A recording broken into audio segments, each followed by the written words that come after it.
wacu Yesu vyagiye mu ijuru, ni wowe uri Imana, se w'umwami wacu Yesu Kristo, ni wowe uri Imana, se w'umucunguzi wacu Yesu Kristo, ni wowe uri Imana, se w'umukiza wacu Yesu Kristo. Turagukengurukiye cyane twebwe abana bawe kubw'iyi ngabirano y'ubuzima dufise.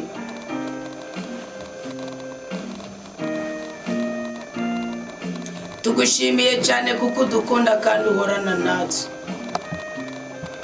Tugushimiye cyane kuko waduteye iteka ukaduha kubona ku kwezi gushasha kwa ntwarane tugiye gutangura ko muri uyu mwaka wa 2026.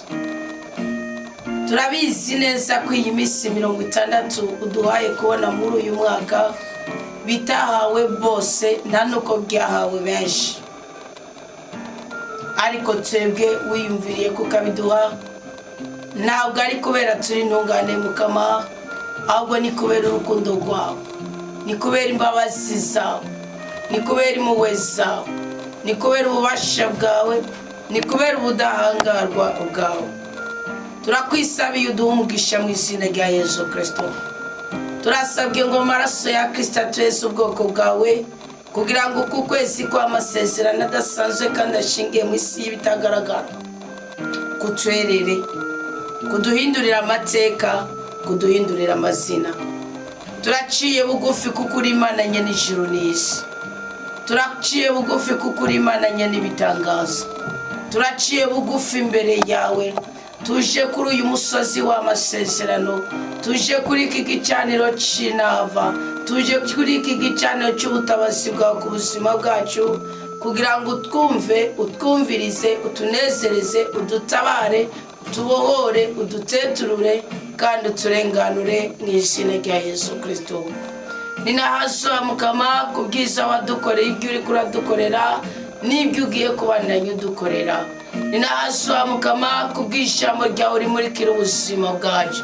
Turazi neza ko kuri iki gicaniro tutajya ukiva ko tumeze uko twagije ko, kanatsinda muri twebwe harimwo abugarije n'indwara, harimwo abugarije n'imivumo, harimwo abugarije n'imikoshi, harimwo abugarije n'imibabaro, harimwo abugarije n'ubukene, harimwo abugarije n'amadeni, harimwo abugarije n'icankiro, harimwo abugarije n'ikibengero, harimwo abugarije n'ubuhinyanyuzi bw'isi bubabuza amahoro mu marangamutima yabo.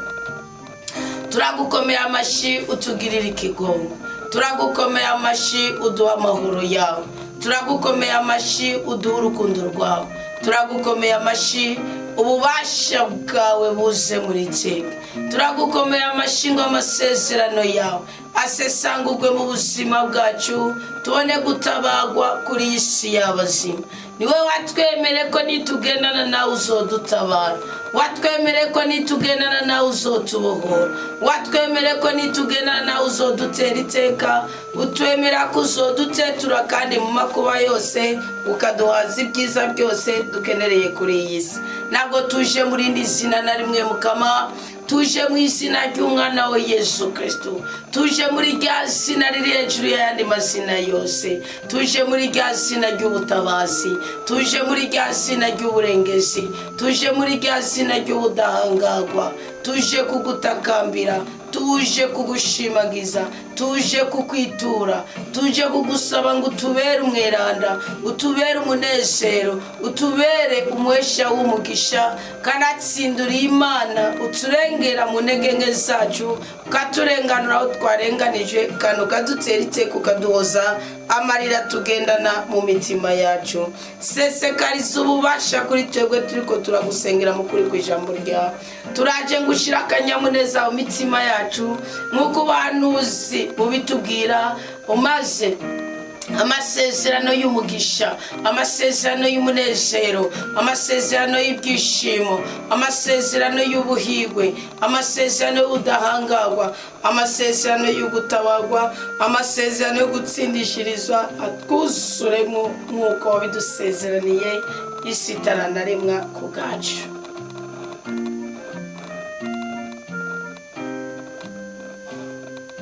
gabanya mukama ibibabaza imitima yacu. Suzuma ubuzima bwacu, nusanga twarateye intambwe tutakikuryaganya kimwe muri 10 uduha umugisha. Nusanga tutakikuryaganya dusigaye dukunda ijambo ryawe uduha umugisha. Nusanga dusigaye tugira imbabazi tukababarira kandi tukabarira n'abatadusabye imbabazi uduha umugisha w'izo mbabazi zawe nawe. Nusanga mukama ataho tukimena ijisho, ugasanga nabo tugityoza cyangwa ngo tubeshe, ugasanga twarize kwakira imibabaro yacu tugakomeza tukaza ku musozi w'amasengesho, biduhera umugisha.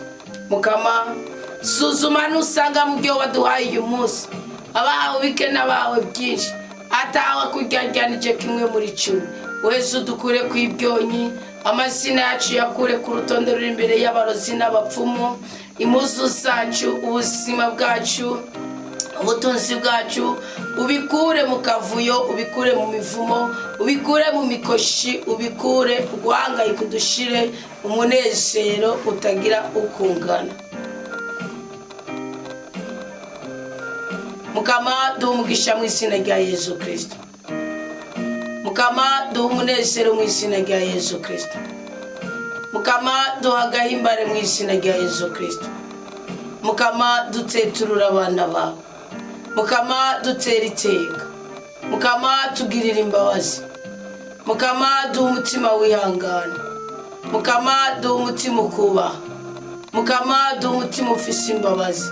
Mukama tugirira ikigongo. Mukama tugirira ikigongo. Ku bicumuro byacu byose tugirira ikigongo. Ububeshi bugundaniye muri twebwe tugirira ikigongo. Akiganzo kagundaniye muri twebwe tugirira ikigongo. Amacakubiri ari muri twebwe tugirira ikigongo. Ubunebwe bukorera muri twebwe tugirira ikigongo. Intege nke zigundaniye muri twebwe tugirira ikigongo. Ubusambanyi bwatwiganziye tubohore Mukama. Ubushirashuzi bwatwiganziye tubohore Mukama. Ugusakuza byatwiganziye tubohore Mukama. Ukwisambanya byatwiganziye tubohore Mukama. Ukwiba ugukorakora byatwiganziye tubohore Mukama. Mwuka wo kuraguza watwibasiye tubohore Mukama. Tubohore nyaguhora ku ngoma. Tubohore mwami w'abantu. Tubohore mugira neza. Tubohore wowe netsuruye. Tubohore mubyeyi w'ababyeyi. Tubohore mwami w'abami. Tubohore mugwaneza. Tubohore dukure mu cobo c'ibyago. Tubohore dukure mu cobo c'ubube gito. Tubohore tunezerwe. Tubohore duteturuke.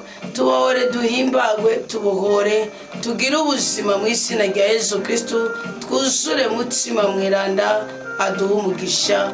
Amen. Aduha umuco. Amen. Yirukana umwijima. Amen.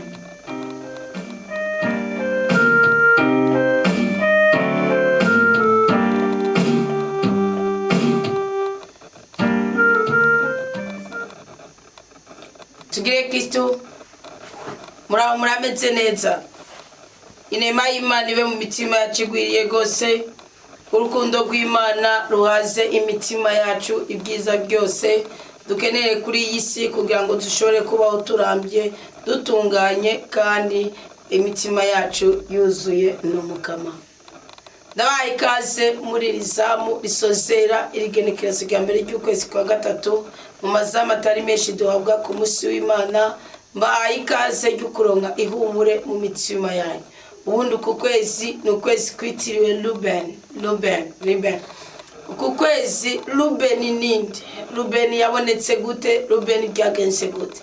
Ruben n'umuhungu wa gatatu mu bangu 12 bavuka ku bagore 4 b'umugabo yitwa Yakobo. Yakobo n'umwuzukuru wa Aburahamu kandi n'umuhungu wa Isahake na Rebeka. Ari muri babana bavukira kwa Inarume kuko yarongoye abakobwa 2 bavukana kandi ari babyarawe abakobwa bo kwa Inarume. Rubeni avuka ku mugore atarakunzwe. Rubeni avuka ku mugore atari yitaweho. Rubeni avuka ku mugore atarakundwakajwe. Rubeni avuka ku mugore atarahawe amahirwe n'umugabo wiwe cyangwa umuryango wiwe, kuko ndetse no kumushingira bari bamushingiye asa n'ufashwe ku nguvu cyangwa hohotewe, usibye ko yari asanzwe abizi neza ko imyaka igeze ineza ari yo kurongorwa. Avuka kuri Leya. Ubundi Yakobo amaze ahunga ihasegiwe Esawu ugomba kumwica, ababyeyi bamutekera impanuro ko yungira kwa inarume Labani. Agezeyo aramuragirira, agomwa umwe mu bakobwa biwe yitwa Rakeli, ariko niwe mukobwa yari muto. Inarume aramubwira ati mukorere imyaka 7 imeze ndamuguha. Aramukorera imyaka 7, ariko ya myaka 7 igeze agera ko bamushingira amazi ko kera mu ijoro wararyama bakakuzanira umugeni usinziriye. Bukeye asanga yaryamanye na mukuru wowe yamaze imyaka 7 akoye. Asanga yaryamanye na Leya aho kuryamana na Rakeli. Arababara abaza inarume ati biwangiriye ni ibiki? Inarume aramubwira ati nta kindi cyashoboka, iwacu ntidushobora gukwesha, ntidushobora gushingira mukobwa mutoyi mukuru ahari, nuko utabimenya. Yakobo aratonura ariko nta kindi yashobora gukora. Inarume Labani abonye umubabaro wiwe aramubwira ati ariko rero nta mahirwe yawe ko wongera ugakora iyindi myaka 7 ngaheza nkaguha uwo mugore wari warakunze. Yakobo arabyemera, araheza akora iyindi myaka 7 bamuha umwe yari yakoreye ubwa mbere. Byumvikana ko Rakeli niwe akomoka ko Yosefu na Benyamin byumvikana ko yaciye amukwa imyaka 14. Niki cyabaye? Wa mugore bamuzana muri yajoro, murumva ko Yakobo atigeze amukunda kuko Rakeli yaramukoreye, Leya ntiyamukorera, kandi Rakeli bace baramumuha akomeza gukora mugabo amwabira bari kumwe. Byumvikana ko yamukoye kandi agasiga n'iturufu iwabo. Rero ahagirira ibibazo ko kuko yaciye yemera ati mume nta kibazo meze ngo rindi myaka 7 nahembwa nawe anyegukire ngire abagore 2. Leya ntiyabaye agikundwakajwe. Leya yafashwe nk'umucakara, Leya yafashwe nk'umuhabara, naho nyene ngirabo bingingiye. Leya eka nibyagenze nk'uko umugore bimugendekera ngo akundwakaze, nkuko ngoma ndabasomere mu gitabo Citanguriro Genèse cyangwa Mamuko kigabane cya 29. Icyamubaye ko ni igiki? Leya amaze kubona ko adakunzwe aririra Imana mu mutima kuko nta kindi cyashoboka. Murumva ko yari yarajwenze. Abakobwa mwatebye kurongorwa nimukibaze ko muri kwiherezo ry'ubuzima, oya, ahubwo bishobora kuba ari intandaro yuko munzoba abanyamugisha gusumba uko mubyibaza. Icyo yakoze ni igiki? Icyo yakoze arira Imana mu mutima. Imana ibona gahinda, Imana ibona karenganyo katewe. Leya kandi atari we yiremye, nkunda kubabwira no uzoguhora icyurico kandi atari amanyanga wakoze akagora ngo uri mugufi, ufise ijisho rimeze uko, ufise uruhanga umushatsi ugera mu ryinyo, ngume ngura basuko, uwo muntu uzomwicecekere azoba ari karagaragara nk'ikinyoma cya shetani ku buzima bwawe. Nicyo kikwambura gahuzu kidafise undi mwambaro cyo kwambika. Nikuvuga rero icyabaye ni igiki? Leya inunu yiwe ikora ku mutima w'Imana. Imana nayo ituntuza Yakobo, ituntuza na Rakeli. Maze Bibiliya iravuga ngo ngwiki? Iravuga ngo Imana izibinda Rakeli umugore w'igikundi. Murumva ko basa n'abarongorewe rimwe. Yaramuraranye buke agira umwabyi, baravuga ati rero murongore, yavuye mu nkinga yakira undi mugeni. Nukuvuga Leya intuntu yiwashira ku mutima. Nta kindi yakora ntiyavuga ati ndarutaye ndagiye, n'ubundi mwumva ari yarajwengeye iwawe, sibyo? Yakobwa mwatebye kurongorwa muriko murasenga, muzosengere mu mateka yawe byabaye ko muri Bibiliya, kuko Imana hari igihe umunezero wawe iba yararetse cya gisokuru kibicara utwaye ikagirane ugafatirwa. Mugabo mwisho iragushingira, mwigisho irakunezereza, mwisho irakubengura iyo uyishimiye. Rero Leya niyitura kuri Labani, yaraziko nubundi ibyo byabaye agaca imyaka 7 bavuga ko inkwano yarakere kiratanga. Mugabo Leya iyo nunu yiwe ikikora ku mutima w'Imana. Imana imuhura ubwira, iramuha Rubeni ubwa mbere, iramuha ubwa kabiri, inde Simeon kwezi kwa kabiri duhejeje, ubwa gatatu iramuha Levi, niho tugeze, ubwa kane iramuha Yuda ngo banaguhagarika. Nikuvuga rero nabo uko byakabaye Leya murumva ko Imana yamuziburuinda, Rakeli kamuzibinda kandi ari we Yakobo yakona. Ndi kuri Levi nje gituma nobandanya amateka menshi kambanze ngeze ngaho. Mugabo Levi amaze kumurongo yarabyaye Rubeni, aravuga ati ngizi bwizigi, arabwira Simoni aravuga ati ubuhoho bigiye gukomera, ariko abyaye Levi aravuga ngo ngiye gukundwa akaza. Ukumaze kubyara abahungu batatu muri Isirayeli byagaragaza ko uteye igikumu. Igikumu byasaba kubyara umuhungu, kuko abaravuga ngo noneho urugo ni rwanje nta kikinyirukanye. Nguvuga rero uwo mubabaro wareye Imana yarawumumaze mu kumuha urubyaro, ntiyamumaze mu guca kuri Yakobo, yamumaze mu kubabaza, kuko Yakobo ngo akunze Rakeli ku buryo bw'uko Imana yabonye ko ashobora kubika igikoma kuri we.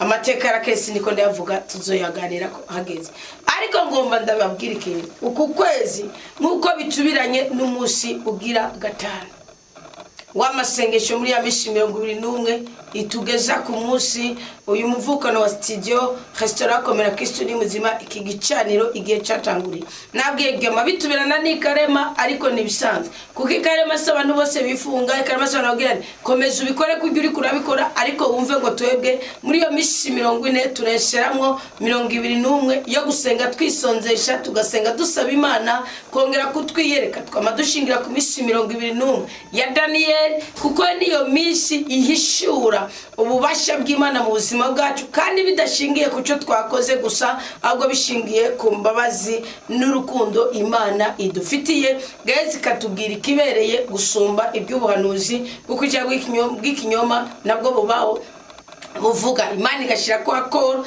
kandi igashira ko iki, igashira ko ibimenyetso, kavuga ngo ngibyo ndabiberetse, ngibyo ndabibahaye. Kukwezi rero igihe nari kwijwi ry'ubutungane ku radio, nico kiganiro nabahaye kirekire, kuvuga nababwiye amasezerano Imana itwemerera muri uko kwezi. Hariho isezerano ry'ugutabagwa, isezerano ry'ugukugwa kw'igisuzuguro, isezerano ryo kurenganurwa, isezerano ryo kubohorerwa amasezerano, isezerano ryo guhabwa imburi buri munsi, isezerano ry'uburinzi, kurindwa n'Imana, kubohorwa n'Imana, guteturwa n'Imana. Ibi rero nk'uko Imana yabikoreye Leya, niko natwe ishobora kubidukorera. Bibiliya iravuga mu gitabo cy'Amamuko mu kigabane cya 29 ngo Mukama abona ko Leya adakundwa, aramurondora, Rakeli nawe aragumba. Leya arasamida abyara umuhungu amwita Rubeni, kuko yibwira ati Umukama yabonye ukuntu mwengerwa, noneho ubu umugabo wanje agiye kunkunda. Asami yindi nda abyara umuhungu, avuga ati koko Umukama yarumvise ko nanywa, none aranyongeye ubu nawe. Araheza amwita Simeon. Yongera n'umurongo wa 34, yongera gusama iyindi nda abyara umuhungu, avuga ati ubuhoho,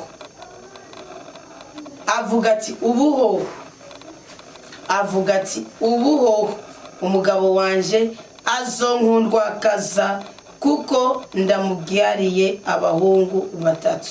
Kubera icyo amwita Levi. Yongera gusama iyindi nda abyara umuhungu, uwo n'uwa kane.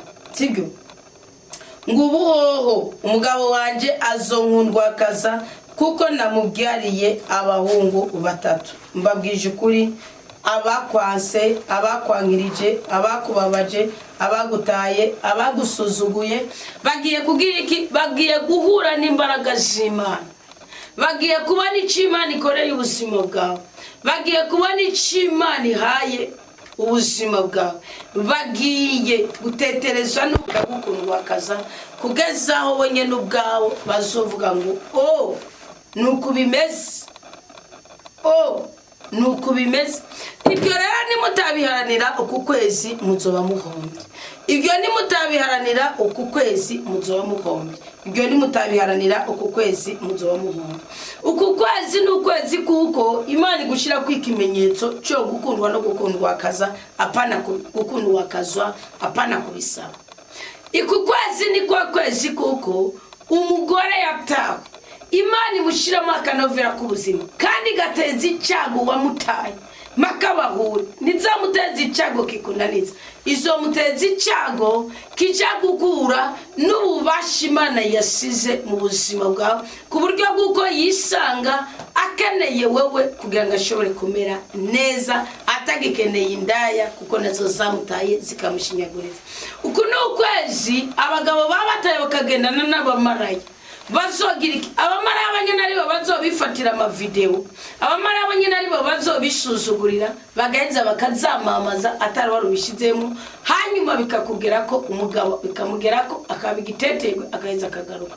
Kuno kwezi uwakubabaje ari umugore wawe azomara amazo n'ibiheko byiwe n'ubusutwa bwiwe n'ubushirasoni bwiwe mwishi bikagaragara ko akeneye ubufasha bwawe kugira ngo ashobore kuba amerewe neza. Uku n'ukwezi kudasanzwe mu buzima bwacu, nimugahe ubuzima bwacu, nimugahe umusaya shetani, nimugahe intege umwana. Ku kwezi n'ukwezi ntabwo bizosaba ngo ugire defile du monde, ntabwo bizosaba ngo uje mu magira abiri wiyerekane, ntabwo bizosaba kugenda gusa, ntabwo bizosaba kuzovuga ngo none ndapfuye naratebye kurongorwa, ntabwo bizosaba ko wamamaza ukenja kenje ubesha ukubajije ngo mbega umwana wangana gute ajya muhuye ngena tagweruka ngo uvuge ngo warakuze kandi atawufise. Kuno kwezi kuko umunyakuri Imana ikagukura kwigisuzugurira kuko na wagunda byumvise namaci yagusuzugurira mu mutima. Uku kwezi agiye kugira ibibazo. Birumvikana neza ko hari amajambo avuga ngo nduwo gutabagwa ukwiye gusubiramo, hari amajambo avuga ngo nduwi gikundiro ukwiye gusubiramo, hari amajambo avuga ngo ndahiriwe ukwiye gusubiramo, hari amajambo avuga ngo ndarenganuwe n'Uwiteka, ndatunganirije n'Umukama, nkunzwe n'Uwiteka Imana, mpawe ububasha n'Uwiteka Imana, nguwe kwibisuzuguriro, nandukanije n'ibyaha n'amaraso ya Kristo. Amaraso ya Kristo niyo nandukanije n'ibyaha, mbaye uwidegembye, ndabohotse, ndi umunyamahoro, ndi umunyamugisha, ndi umunyamunezero. Kuno kwezi kuko wirabira ntakagira ishetani zo cya mutuntu dutoyi wirikira gukoza isoni, wirikira kugira ko atacuzovamwe atacurico atakumeza ibintu byose byayangaye. Ndibikunda ntiwemere, nibikunda ntiwemere. Kuno kwezi ko kwezwa n'amaraso ya Kristo, kuno kwezi kuko abaduheruka turi indaya, abaduheruka turi imborego, abaduheruka turi abasuma, abaduheruka turi abaescro, abaduheruka turi mu mpimba, abaduheruka turi ingumba bazotangazwa n'iby'Imana yadukoreye kandi igicaniro c'intava nico bigiye gukorerwa ko byumvikana ko inaye zigiye kugwira.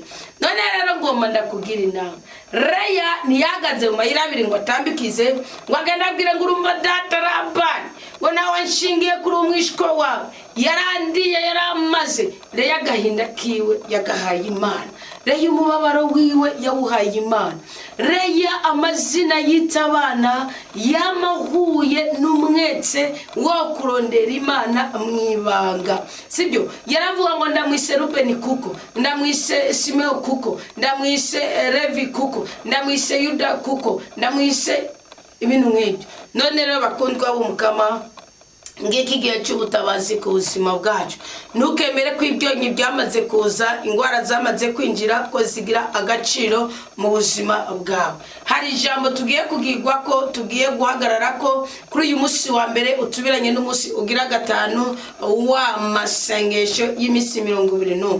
Ubundi umugabo yitwa Salomo yigeze kuvuga mu migani, aravuga ukuntu ubwitonzi baburonka.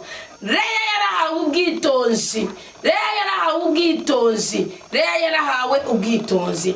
Nawe nusaba ubwitonzi Imana irabukuronsa. Yaravuze mu Migani 3 ngo mwana wanje ngo ntuzokwibagira inyigisho yanje, ngo kandi umutima wawe ngo urazigama amategeko yanje, ngo kuko igitigiri cy'iminsi n'imyaka y'ubuzima n'amahoro bizokongerekana kuri wewe. Bakundwa b'Umukama, ngiki ikigiye kongereza imyaka yawe, amahoro yawe, ugukundwa kwawe, iminsi yawe, ubutunzi bwawe n'ubutonganuke bwawe. Ngiki kigiye ni giki nukuzigama inyigisho y'Umukama. Inyigisho y'Umukama iravuga uku kwezi kwa gatatu iravuga ngo ihanganira ibigusuzuguza, ihanganira ibikubabaza, ihanganira ibigutunuje, ibihanganira bakurenganije, uheze uhabwe iki? Uheze uhabwe umugisha w'Imana. Uko guhabwa umugisha w'Imana nibyo tuje gutora nk'abana ba Rudasumbwa. Uko guhabwa umugisha w'Imana nibyo tuje gutora nk'abana ba nyene ijuru n'isi. Uko guhabwa umugisha w'Imana niko tuje gutora, niko tuje guhabwa ngaha. Uko guhabwa umugisha w'Imana niko uko guhabwa umugisha w'Imana niko kuriko kuratuma imitima yacu yuzura ubwezi, imitima yacu yuzura agahimbare, umutima yacu ikugwa mu kavuyo k'ubuzima. Bibiliya iravuga kakajambo ngo ubuntu n'ukuri nibizokuviri. Namushaka imigisha y'ubwoko bwose muri uku kwezi kwa gatatu twinjiyemo. Ngaho mwumve ubuntu, ntukajye ngo uryame, ntugasinzire utariga kugira ubuntu, ntugasinzire utariga kunezeranwa n'abababaye. Uku kwezi kwa gatatu, iyi minsi 3 ya mbere ndetse n'iyi minsi tuyisigajemo yo kugira iki? Kugira dusaba Imana umugisha icyo yatanguye muri uyu muvukano icyuhire kugira ngo dushobore kugira amahoro, bwiza n'ubwizigirwa. Utagize imbuto ushira ku gicaniro uzoba uri kuronona imigisha yawe. Tubivanga n'ibyo wakoze, arabakoze ibigusumbye batacu bagishoboye gukora cyane bamaze kuva kuri iyi si, ahubwo kuronka akaryo keza icyanzo cyo gukoreramo umugisha aba ari kuzugenda ubikora. Namushaka kamasezerano y'Uwiteka yuzura nawe muri uku kwezi kwa gatatu. Ngaho icambere ubuntu n'ukuri ntibikigere bikuvirira. Hero uyu munsi uvuga ubuntu ni kugaburira utagusabye, nukarindire ko yicwa n'inzara, nuguhembura, nukwambika abasho, nukuraba abafunzwe. Mubyibuke neza yuko igenekerezo rya 17 tubwirizwa kuja kuraba abapfunzwe, tukaraba n'abari mu bitaro. None agashikanwa kawe, icya 10 cyawe, amashimwe yawe, ibyo bintu byose ni ingirakamaro kuri wewe no kuri twebwe kuri iki gicaniro cy'intabo. Biravuga ngo nushima ko mu nzu y'ububiko haba ibyo kurya n'ibyo kunywa, ngo nanjye nzoguha umugisha ngo kandi ndagukure ku ibyo by'ubwoko bwose. Urakoze wowe ubyumvise ko icambere inkingi ya mbere utotakaza uzomaze gufobwa kandi uzomaze guhoberana, sibyo? Uzomaze gukoberana musore si guhoberana. Guhoberana ni kugwana mu nda, gukoberana ni kutunwa. Uvuga rero ikintu cyambere ni kugira ubuntu kandi ubwo buntu ntuzobugira n'uburyarya, ubwo buntu uzobugira n'ukuri, ubikora ubizi ko so amenya nibi byakorewe ahiherereye, ari ngombwa azotegerezwa kuguha umugisha. Ubuntu n'ukuri rero ntibizokuvirire, bipfundike mu izosi ryawe, ubyandika hadata mu mutima wawe. Uku kwezi kwa gatatu tugiye gukorera umugisha, kandi ndasabye ngo Imana mushobora byose ukuboko kose kuzoramvurira. Tuzokwigera ugenda imbere y'Umukama udafise ibipfusi bibiri. Namba muzitwaza impuzu cyangwa ikirato cyangwa amafaranga cyangwa icya 10 cyangwa iki ahandi imitwaro, tuzokwigera ugenda utwaye imitwaro gusa. Ntibazobahende muri kwigeraganya imigisha, ntibazobahende. Ibyo ni ruwa, ibyo ni itegeko gisi bitagara. Iravuga ngo nzanira babandi twagirana amasezerano cyagiye bashikanira. Tuzokwigera utakaza ukuboko kukuryo no kukubafu ko bipfumbata bigapfumbutura n'uzoke kiretse uri kugicane wamaze gutanga ubuzima bwawe bwose. Tuzohirahira genda ukuboko kwawe gutanga imitwaro, ukundi kuboko kwawe gutanga imigisha, utange imiheshagira, ushime, kugarukanira Umukama kimwe mu byacu, uzokwamana ibiseke bibiri byawe mu mutima wawe. nutakaza kimwe ikindi uzatakaza mu buzima bwawe kizakubabaza ku buryo bw'uko uzosanga cya kindi cyakubereye imanga udibukiramo ukabura ikigukurayo.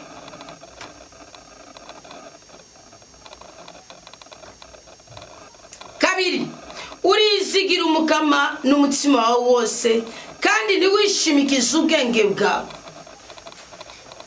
Urizigira umukama n'umutima wawe wose kandi ntiwishimikize ubwenge bwawe. Kwizigira umukama niki? Urayimu ngo yaremeye Imana arayizigira. Imana ishingira kuri ako nyene. Yibagira ko Aburahamu avuka kwa Tera yaragura agacura n'ibyo baragurisha. Gatera ntiyaraguza ahubwo yacura ibyo baragurisha. Bisigura ari umumeya, yari hejuru, yari nka supervisor, yararengeye umuyobozi. Icyabaye ni igiki? Burayimu Imana yibagira ko yavukiye hari Imana z'i Mesopotamiya, iramutora ku bw'akami k'umutima wiwe. Burayimu ngo yizigira Imana adashingiye kubigaragara. Imana nayo ngo imuharura mu ntungane, imugira sekuru w'abemera bose. Uzoba inakuru w'abantu babone ugaragure abuzukuru n'abuzukuruza wabwe kuramba no kuranirwa kandi usaza nitoto nitotare atakashiginya atasya z'amenyo kuko wazigiye Uwiteka. Mwabakobwa mwizigira umukama, mwabasore mwizigira umukama, mwabakaryamyenda mwe ndabizi ko umwene ukwambura gahuzo. Ndabizi mwabanyamibabaro mwe mwasuzuguritse urugo nimubona icyo mukora. Ibintu byose birasusumiza amarangamutima, nta cyanga cy'ubuzima mufise.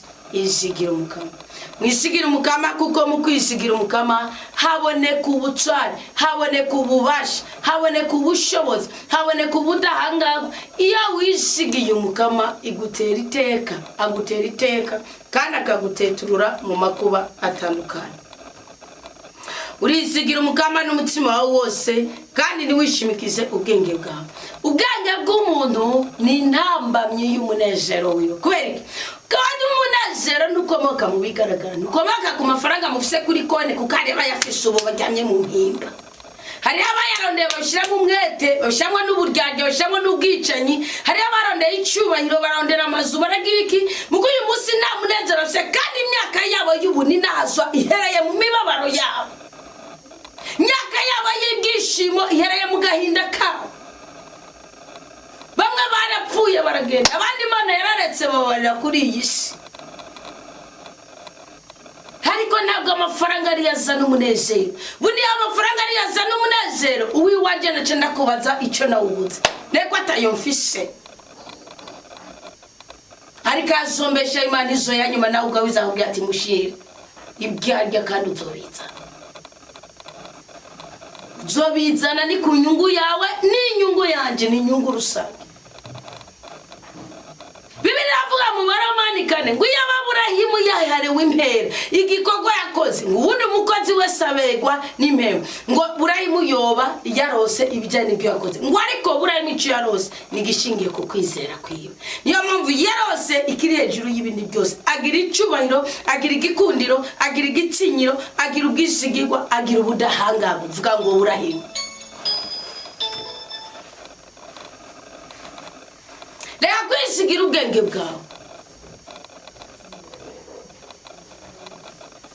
Iyo uri umugabo gito ugira ko mudahurije ko n'umugore wawe, ukibaza yuko n'umucamo hari ikintu cy'akatabonetse ujya guhabwa, ukibaza yuko n'umucamo hari ikintu kidasanzwe kijya guhabwa umutima wawe, ukirengagiza ku kuboko kw'Imana kubona amarira ya mugenzi wawe. Reka ndababwire ikintu kimwe, sibyo? Ubundi Imana ni mutananirwa, Imana n'umurengezi, Imana n'umushobora byose. Ikintu kisakwereka ko amaze kugira akavuyo mu buzima bwawe nuko uzoryajyanya mugenzi wawe, ukareka kwitwareka umunezero wa mugenzi wawe, ukibaza ko Imana uhuje umutima nayo. Irabivuga muri Zaburi ya 51, ikabivuga muri Mishi, kavuga ngo burya iyo uzuye ku muzane iyo wiyorobeka, iyo wicarana n'ababisha, iyo wararaza mugenzi wawe, umuvukanyi wawe, uribaza ngo muje umutima nawe guzoheza kubikora ndakurandure atagitabara. Ubwanga bwawe bugutuma buri kantu kose n'icyo ujya ubanoze ngo burya niwo kamenya ngo warakafise modisi we ngwirekere. Hariho n'abantu mwatakaje umugisha wanyu, murabona igicano cy'ubutabazi, murabona hari inzozi zanyu, murabona hari indoto zanyu, murabona hari uburenganuzi bwanyu, mga muravuga ngo karya katazi no kwambara ibirato ngo mbese kimitwe nani ngo karasengera arasengera yakuzamuriye muri stoke y'Uwiteka. Reka mbabwire, iyo abanyisirayeli bavuga ati Musa yasize yishe umuntu nkuko bari bagiye mu gigi hahunze amaze imyaka 40 tutamora ntibatabaho. Igitangaza nuko Imana muri Musa yashize ubudangagira mbwa ati Madiyani imyaka 40 wabayirakwiye n'imyaka 40 wabaye ku kirimba kwa Farawo irakwiye yagenda tora ubwoko bwanje nagapfindo na nukuvuga Musa ikintu bari bafite ko problem gusa nigihe baba babonye ikintu kibananije, ikintu kibangayikishije, ariko Imana ikavugira muri Musa ngo urahangayikishwa niki kufise ingone, turahangayikishwa niki ko dufise itegeko ry'Uwiteka. Ese yaba twabwirwa ibikomoka kuziko ry'abariko barabitubwira twakomeje tukagira amadidane. Nkunda umugabo yitwa Paulo yaravuze ngumva mwa bakristo b'Mesopotamia bibwirira kana ngumviriza bibwirira kana bakristo bugambere. Yes, ngo mugenza nje naza akababwira ijambo ry'Imana kandi iryo jambo na Kristo yararivuze. Ukiyabigije bamubwira ati twabasanze ko birukana amashetani, avuga ati bariko birukana ku izina ryanje ni mu bicecekera. Aravuga Pawulo ngo ntimuzohangayike murumviriza ibyo avuga kuko ijambo riheshwa agaciro n'Uwiteka namwe n'ijambo. Ati muce mugenda musuzume murabe ko bijanye n'ibyanditswe by'Imana, muce mutekana mu byizere muzohavumugisha. None rero ubwenge bwawe ndibukaze gupinga Bibiliya. Niba ufise ibyonyi, ufise ubugwayi, ufise inzigo, ufise umubabaro, ufise akavuyo, nta terambere, nta mahoro, umwaka uraheze vrema, amezi 2 araheze mu kwezi kwa mbere, nta kantu na gatoyi n'agacuku kwevariwa ngo uvuga uti nahoraniye. Hari nayo y'umutamakazi ari hano nakunze yaravuze yaramwade pere nabiravye kuri internet ku rubuga, aravuga ngo mubabwire mufise intaye mufise ishimwe, baramuhamira ngo mfise ishimwe samamina aba mufise ishimwe bose barumviko umutamakazi avuga ati kuvana nabaho navukiye muri Sunday y'isukuru navutse jewe namwe nongijijwe sinaribwa tunga ibiro 10 bya kawunga mu nzu naje ndiye kawunga ndagiye kandi umva ifu y'ibidudu.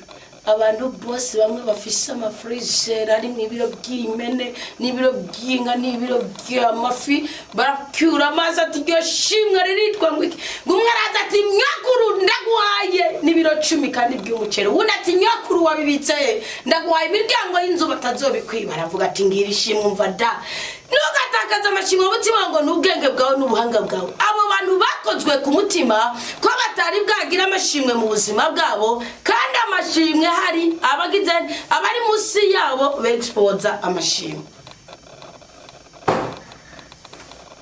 Ngubu ubuzima, nguyu umunezero, ngubu ubutabazi, ngiyi nkingi hamara n'utayaguhaye icyo wirabira niwishimikiza ubwenge bwawe. Yesu arabwira ati bariko bikora ku izina ryanje ni mubareke. Ibyo kwishimikiza ubwenge bwawe cyane cyane ubwenge bwanyu bwamaze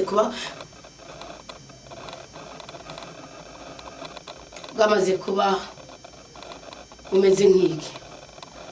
Ubwenge bwanyu kubera umwuka w'idini sikashi muhonyoza ikirenge canke mushira amaranga mutima cyane amidara yanyu mushira hano hari ubutabazi bwanyu, kuko idini ryamaze gufunyika iwacu ho muri eklesiya. Iyo uri umumare bakubwira ijambo ry'Imana ngo ibyo bintu Mana y'ijuru nukuvuga uwavuze ati mwaramutse Mariya wuzuye inema umukama muri kumwe urahezagiye mu bandi bagore bose n'umwana w'inda yawe Yesu arahezagiye. Mariya mweranda nyina w'Imana nudusabire twebwe abononyi ubu n'umunsi tuzopfa amen. Abwira ati izo ntete zivuga incuro 50 na zikangahe hanyuma weze witekanira uwo muri sibyo hari gihe bizoba ngombwa ko Imana tuyizana mu buzima tubaye. Sindi kubahenda uwo muti wo muunwe uwo ni urumva antiruye urumva musingese mu maranga mutima sibyo je vous rassure sibyo. Hari gihe bibangombwa ko amagara Imana mu buzima ubaye. Hari gihe mu mayira yawe yose uramumenya nawe azokugororera inzira. Hari abantu mwamenya abagabo mutamenya umugabo ari hejuru y'abagabo. Niyo mpamvu umugabo yakankame yukakira amatuka mucira kombwa ati wambukawe y'umugabo arabandi bagabo kombwa ati wamuhimbiri ukamugeranya n'ibyo atasumye ukamugeranya n'uburyo atakwabiriye ukamugeranya n'ijambo ribakubwiye kada warahangayitse cihane nica nawe wamutegeye mu ntege ngezi nawe uri wa Kenya mu isi y'umwuka. Hari abantu mu mayira yanyu mwamenya abana nimwamenye se w'abana. Niyo mpamvu umwana kugabira ngo wakivume ukamuha ibyo kurya ukamuraza ubusa. Oya reka subiza inkota mu bwubatsi sibyo bireke. Hari abantu mwamenye abasheri ntimwamenya se w'abasheri. Niyo mpamvu gake kabiri rimwe aragucanira amarangamutima yawe aragutaka ubwiza abwira ko atawuhuye nawe abwira ko you are so beautiful atagufise yopfa. Bwaca kabiri arakubwira ati buryo utamaye ndahwera ubwo ati ndakwishikanira nta kibazo nawe undi yari bwambwire nk'uko ukagenda ukibuda uvaca ugakora ibyo utategereza gukora ukambarira utambariye Imana. Aro manika mungabo wanje anagetse ubundi mugabo ategeka ibyicubahiro badisi. Ningojere wanje yambwiye ari se w'abasheri wabwirizwa kumvira itegeko ryiwe n'umusuzuguze mu banyamahanga kuko ikimenywa n'Imana gusa n'umutima wa muntu. Iko Yeremiya 17:8 yavutse ko umutima wose uramayeri.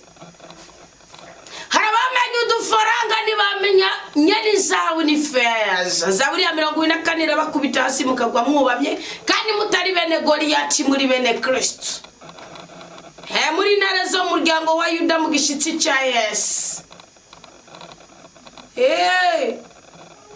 Mwabigeramwe mugacurama mwabigeramwe mukananigwa mwabigeramwe mugaca wakuba ngwino mu mayira yawe yose uramumenya ndavuga umukama nawe azokugororera inzira. Ntiwibwire ngo uri umunyabwitonzi kwibwira niko kwibesha. Niwibwire udashingiye kuri Bibiliya yo n'ingingi ya 4 niwibwire ngo uri umunyabwitonzi ahubwo urubaha umukama uhunge inabi bizoheza bivure umubiri wawe bikomeze n'amagufa yawe. Nibyo Isaya 37 atubwira.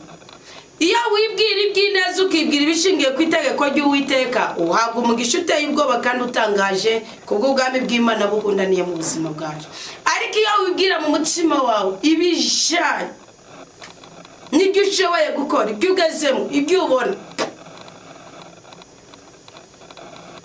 5 uraninaharisha umukama itunga ryawe. Aha rero ndahagarara mugomba mundase munteri buye mundihe. Nasanze muri Bibiliya ryo sezerano ryonyene rizana ubutunzi rizana iteka rizana icubahiro rizana guhindurirwa izina rikuraho icankiro rizana kwipfuzwa. Mwe mwapfuye mwipfuza ntimurarondera kwipfuzwa mva mbabwire murondere kwitare na y'Imana ikorera muri mwebwe muhige kwipfuzwa kuko muri mwebwe ari ubutunzi budasanzwe niba mufite Imana se umwami wacu Yesu Kristo. Nguraninaharisha umukama itunga ryawe n'ibyana by'umwimbu wawe wose ibigaga byawe bizoheza byuzura bibagaboge amato yawe nayasesekaza umuvinyu mushasha.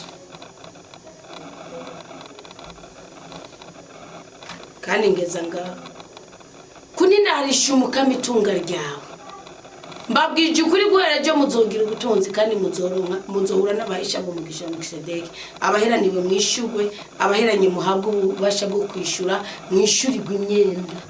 Yego bazoza bavuge ngo Imana yambwiye ndavuga ubu mumenya babwira ngo Imana yavuze ngo genda wizere Imana zozoti Imana yambwiye ngo Imana yambwiye ngo ngiye gusenga hamwe Imana ikubita ku nteko bafisha amafaranga barihira imyenda batayafisha bahimita batayafisha. Ngiye gusenga ubukene n'ubuvumo. Ubukene n'umuvumo ubukene n'ubwambuzi ubukene n'umukoshi ubukene n'ugutakaza icubahiro ubukene n'akavuyo.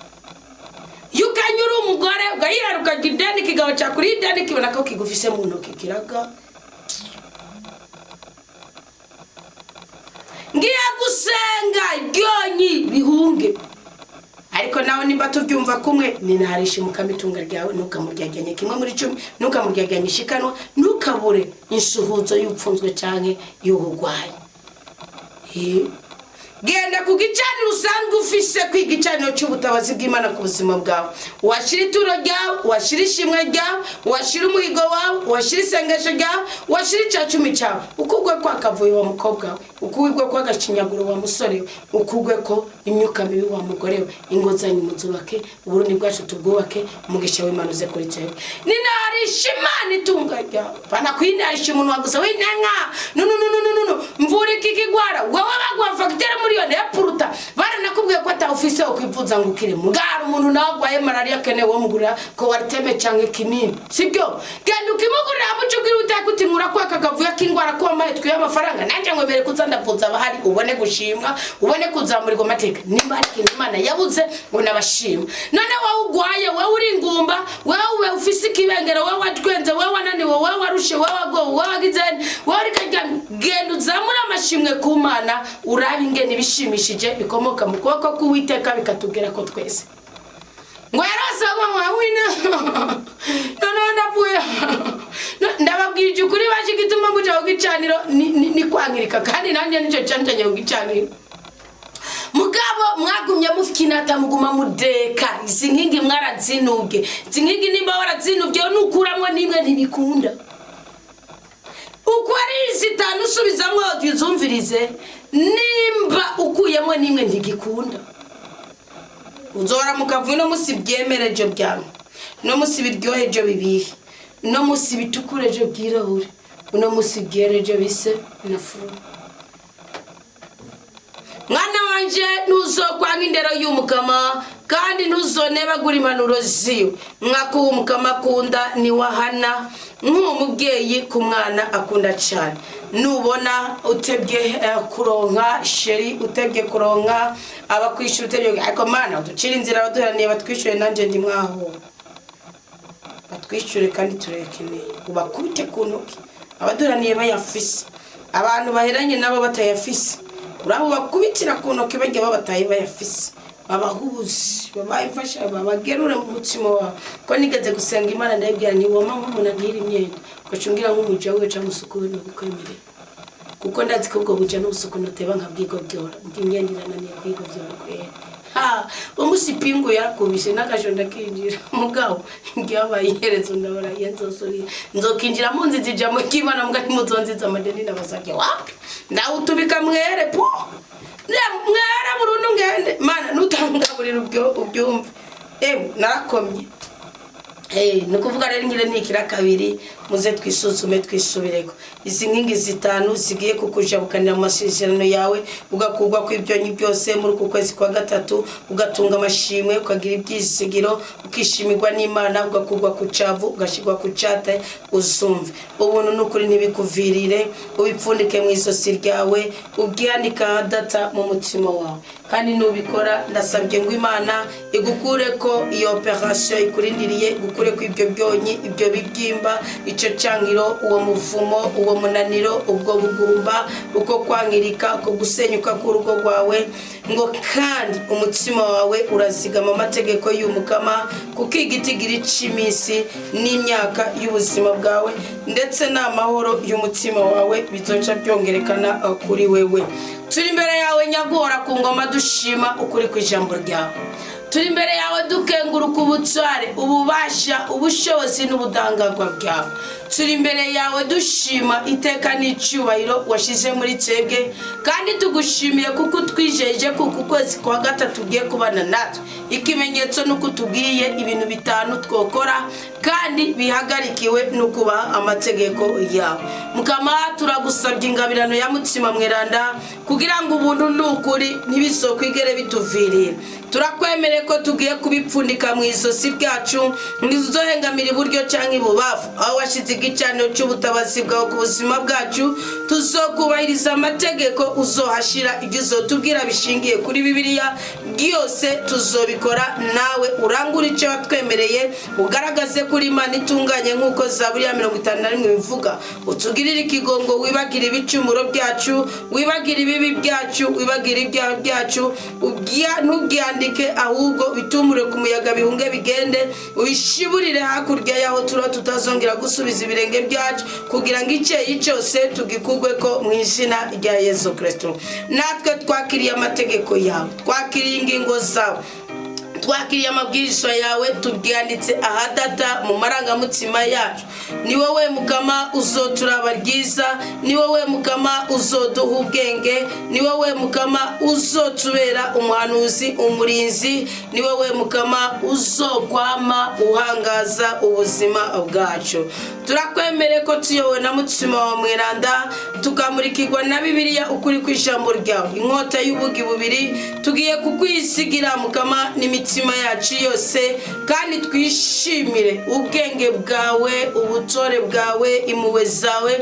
Tureke kwishimikiza ubwenge bwacu mu mayira yacu yose, mu kudandaza kwacu, mu mirimo yacu ya buri munsi, mu mitwaro yacu ya buri munsi, tuzokwama twibuka itegeko ryawe. Nawe turagusabye nyagora ku ngoma, ugirana isezerano natwe ry'inava ryo kuzokwama tugorora inzira uhereye umunsi. Ubutunzi watugeneye butugereko, igikundiro wadusezeraniye kitugereko, ingo wadusezeraniye tuzubake, imbyaro wadusezeraniye tuzihabwe, igikundiro ibyiza n'ibyishimo wasezeraniye twebwe ubwoko bwa nk'uko Abagalatiya 5 babivuga, tubihabwe mu izina rya Yesu Kristo. Ntituzokwigera twibwira ngo turabanyabwitonzi, turabanyabwenge, ahubwo tuzokubaha Mukama, twubaha itegeko ryawe, twubahiriza ijambo ryawe n'amabwiriza yawe. Tuzogerageza guhunga inabi, twame twitiyoroza amaraso ya Kristo umucunguzi wacu, hanyuma biheze bivura ubuzima bwacu kandi bikomeze n'amagufa yacu.